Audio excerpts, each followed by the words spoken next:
One approach to the Christian scriptures that you may have heard of is reading the Bible as literature.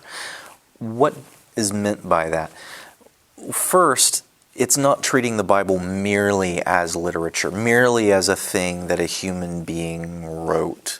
That would be reductive. And Christians, I think, rightly are suspicious of the idea that we can treat the scriptures as merely literature.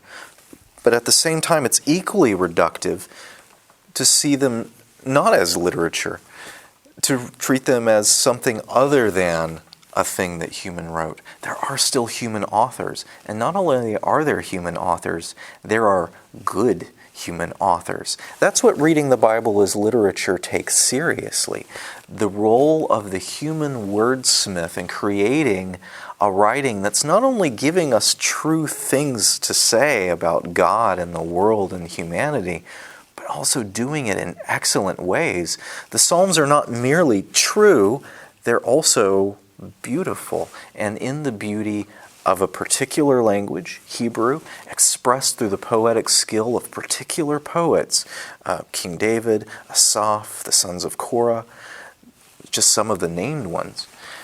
Also, this Bible is full of not only stories, but well-told stories. And when we approach the Bible as literature, we're paying attention not only to the truths the stories tell about events historical or events in parables or whatever, we're also paying attention to the excellences of how the stories are told. There is a real excellence in the construction of even the historical books in the Old Testament as stories. The book of Ruth isn't just an account of the family history of Israel's most famous king.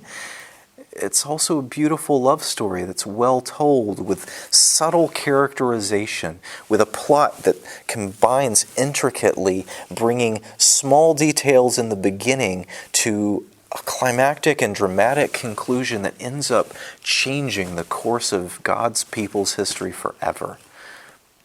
That's what you get when you read the Bible as literature. You get an attentiveness to the artistic beauty, to the effectiveness of narratives well told, of poems well written, and in the mouths of God's people well sung. You learn that God is interested not only in truth, but also in beauty, that He's not only giving us things for our minds to know, but giving us things for our hearts to resonate with.